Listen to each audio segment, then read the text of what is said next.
Deep in Virginia, excavators are ripping millions of tons of sand from the riverbed, and no one knew why at first. Locals thought it was routine maintenance until researchers uncovered evidence of something far bigger.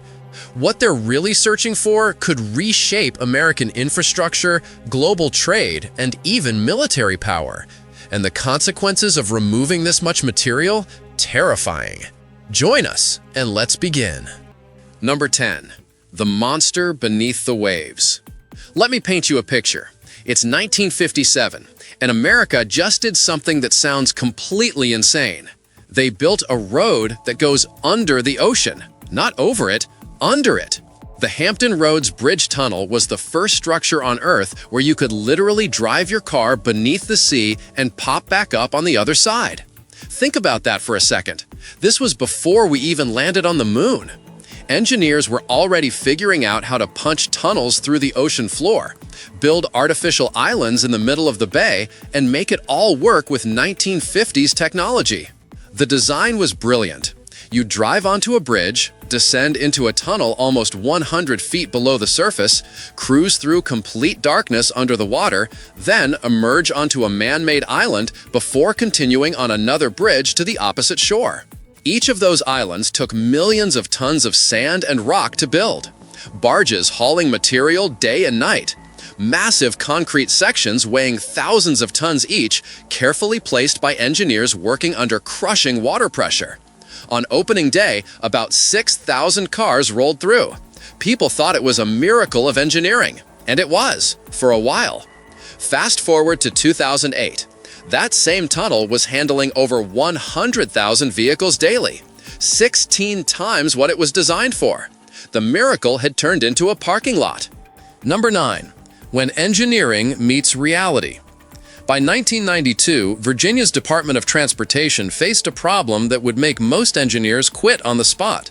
How do you expand a structure that's both above water and buried under the ocean floor without shutting down one of the region's most critical routes? This wasn't just about pouring more concrete or widening a highway. This was about upgrading a massive underwater system while keeping traffic flowing. And oh yeah, you've got about 100,000 vehicles depending on that tunnel every single day. The state spent 2 decades just studying the problem, planning, looking for funding, trying to figure out if it was even possible. Then, in 2009, a heavy storm flooded the tunnel and left people stranded for hours. 7 years later, a fire forced 80 people to crawl through thick smoke with no safe way to escape. Those incidents pushed the project from, maybe we should do this, to, we need to do this now. By 2016, Virginia made the call. 2 brand new tunnels, each with 2 lanes, running right alongside the existing route. The price tag? About $3.8 billion. That's enough money to rebuild 10 stadiums the size of Wembley or power a small city with solar panels for half a century. 4 years later, they signed a deal with Hampton Roads Connector Partners, a powerhouse team bringing together construction giants from the United States, Spain, France, and Norway. Their mission was massive: expand more than 60 miles of highway, replace 27 bridges, create 2 artificial islands in the ocean, and somehow make it all happen without completely shutting down traffic. Over 3,000 workers have been on this project around the clock. Most of the funding came from local transportation commissions, with state and federal agencies covering the rest. The new tunnels are built to survive even the rarest floods. Salt-resistant concrete designed to last 120 years. The same tough standards used in Seattle and Boston for their biggest projects. I'm going to ask you a simple question. Are you a naturally curious person? If you're watching, I'm pretty sure the answer is yes. This space is made for people like us. To ensure you're always part of this community and receive all our latest discoveries, you just need to do one thing: subscribe to the channel. It's the best way to stay connected with us. Okay, now that you're part of our Legion of the Curious, let's move on to the next item. Number 8. Enter Mary. To actually dig these tunnels, the United States needed something special. Not just big, colossal. They needed Mary. Named after Mary Winston Jackson, NASA's first black female aerospace engineer who worked in Hampton, this machine is a beast. Built by Germany's Herrenknecht, the company that basically wrote the book on tunnel boring, Mary stretches over 450 feet long, about the length of a football field. She stands as tall as a 4-story building and weighs more than 10 million pounds. That's heavier than 7 Airbus A380 jets combined. Her cutter head measures 46 feet across and delivers 27 million pounds of torque. She generates 56,000 kilowatts of power. That's nearly 40 times stronger than a modern locomotive. Building and shipping Mary alone cost $70 million, the price of 2 luxury super yachts. It took 14 months to build her in Germany, 4 months to ship her across the ocean, another 4 months just to assemble her. Then 6 more months of testing before she was ready to actually start digging. By 2023, Mary finally began carving through the seabed beneath Hampton Roads Bay. The challenge? Absolutely brutal. Beneath those waves, you've got soft layers of silt and sand that could collapse at any moment. One tiny misalignment, and the entire tunnel could cave in like a sandcastle. To prevent that disaster, Mary injects high-pressure mud as she digs, stabilizing the tunnel walls and creating a protective skin. Right behind her, engineers install over 1,000 concrete rings, each about 20 inches thick, forming the tunnel's backbone.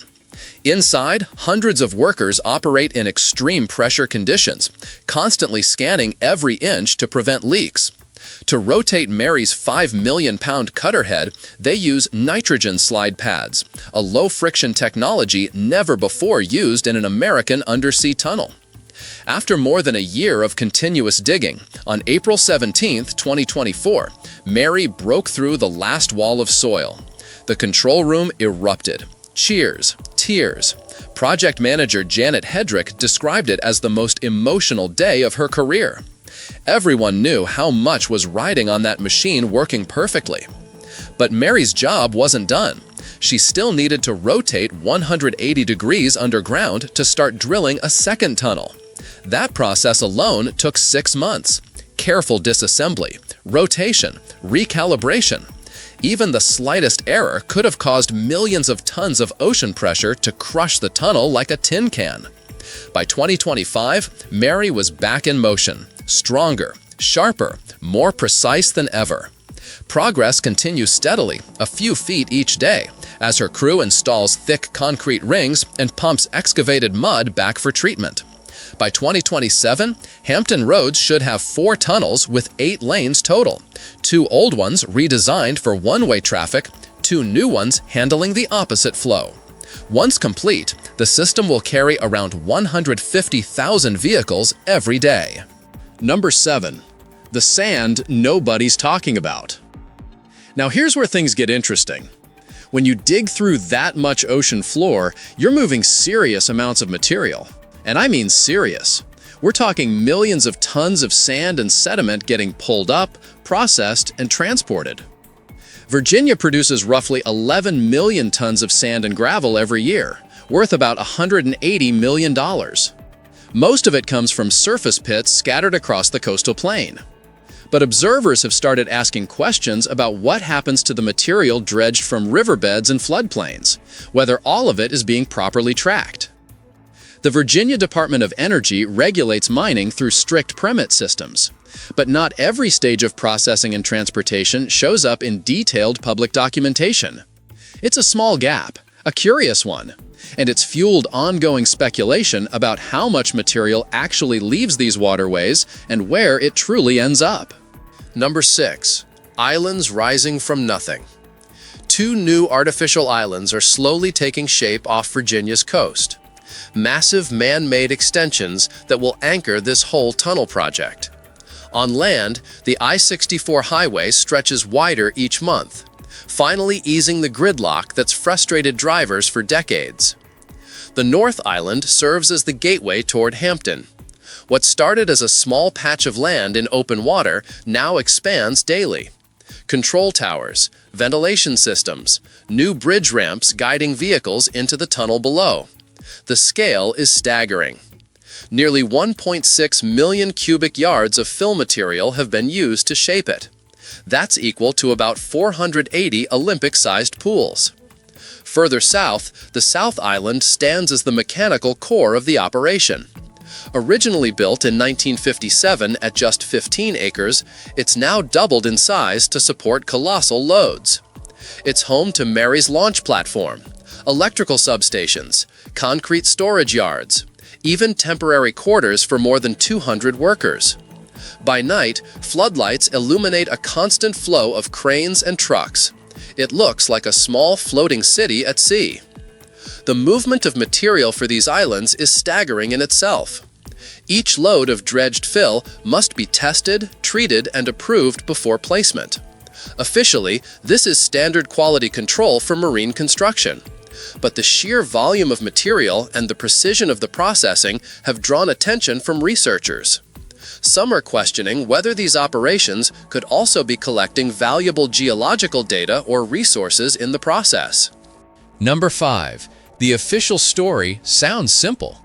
Listen to the official explanations and it all sounds straightforward. State and federal agencies describe the large-scale dredging across Virginia's waterways as a mix of environmental maintenance and infrastructure support. They say the goal is to prevent flooding, deepen navigation routes for cargo ships, and collect usable sand and gravel for construction. The United States Army Corps of Engineers documents these dredging activities as part of its regular channel maintenance program. Each year, sediment gets removed from the James, Rappahannock, and York rivers to keep trade routes open for Virginia's busy coastal ports. Environmental impact assessments are required for any permitted operation. They outline how material is removed, tested, and placed to minimize disruption to marine ecosystems. Officials emphasize that the process is tightly regulated and beneficial. They argue that sand taken from high accumulation zones helps reduce flood risks and can later be reused for shoreline protection projects or public works. In theory, it's a self-sustaining cycle. Remove excess sediment from one area and repurpose it for another that needs it. Yet, despite these assurances, one detail remains less clear. Comprehensive public records tracing exactly where all this processed material ultimately ends up are not always available or consistently updated.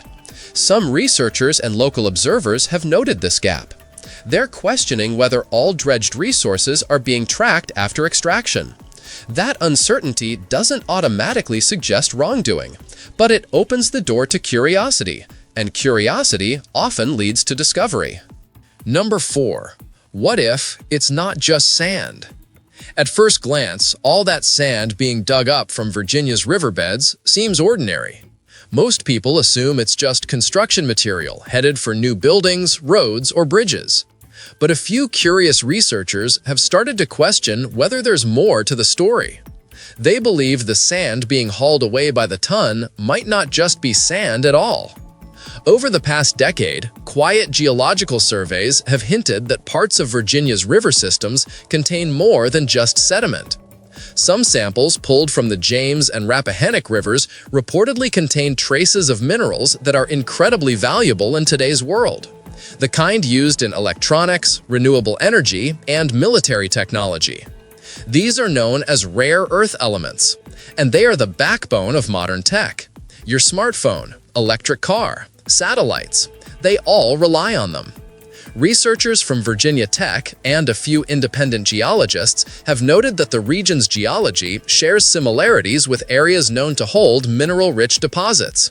One mentioned in an interview that the sediment chemistry of certain river sections is consistent with monazite-bearing sands, a clue that rare earth materials could be hidden beneath the water's surface. That kind of statement changes everything. Rare earth elements like neodymium and dysprosium are essential for magnets used in electric motors, turbines, and defense systems. These resources are so valuable that countries like China, which dominate their production, guard them closely. So, if Virginia's rivers truly hold traces of these minerals, it could explain why companies are suddenly showing so much interest in dredging. Some local journalists have reported that not all of the sand ends up in construction sites. According to their findings, a portion is quietly shipped to specialized facilities for further processing. What kind of processing exactly? Officially, it's listed as quality control or sediment analysis, but no one has been able to trace where the refined material eventually goes. Number 3. Sand is the new gold. It might surprise you, but sand is the world's second most used natural resource after water. Every skyscraper, smartphone screen, and stretch of highway begins with it. We walk on it every day without realizing it's quietly shaping the modern world. Global extraction now exceeds 50 billion tons each year, mostly for construction, glassmaking, and silicon production. But not all sand works. Desert sand is too smooth. Builders rely on river sand, which has sharper, angular grains that hold concrete together. That's why riverbeds across the planet have become hotspots for mining, and why demand keeps climbing faster than nature can replace it. This growing shortage has turned sand into a global commodity, one that drives powerful economies and sometimes fuels illegal trade. And beyond concrete, sand carries something even more valuable: minerals. Heavy mineral sands can contain rare earth elements, the same materials used in electronics, batteries, and green technologies. As nations race to secure alternatives to China's dominance in rare earth supply, attention has turned toward new potential sources. Whether Virginia's riverbed deposits hold enough high-grade silica or rare minerals to be commercially viable depends on concentration levels, processing costs, and environmental limits. Questions that researchers are only beginning to explore. Number 2. The environmental price. Sand extraction doesn't just shape skylines, it also reshapes ecosystems. In Virginia, dredging operations on rivers and estuaries are subject to environmental impact assessments before permits are issued. However, comprehensive long-term monitoring data for specific sites remains limited in publicly available records. The absence of consistent reporting makes it difficult to assess how ongoing sand removal affects sediment flow, aquatic habitats, or water quality over time. When you remove millions of tons of material from a riverbed, you're changing the entire ecosystem. Fish spawning grounds, water flow patterns, sediment distribution, all of it gets disrupted. And here's the thing nobody talks about. Once you start large-scale dredging, it's hard to stop. The river systems adapt to the new conditions.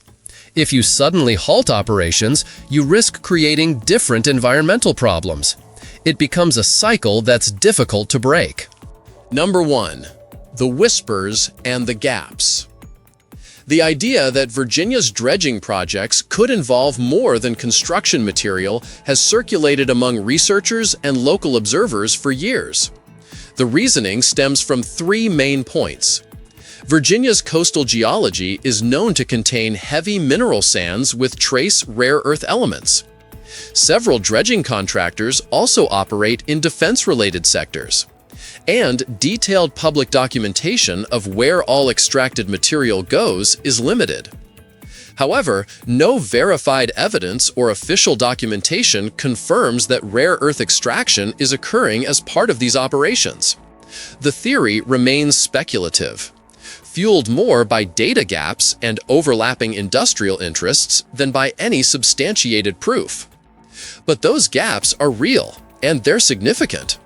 When you're moving millions of tons of material through complex processing systems and the public record only accounts for a portion of it, questions naturally arise. Where's the rest going? What's happening to it? Who's benefiting from it? These aren't conspiracy theories. They're legitimate questions about transparency and accountability in large-scale infrastructure projects. Still curious? Then don't stop now. The next mystery is already waiting for you. Just click the video on screen. I saved it just for you. See you there, curious one.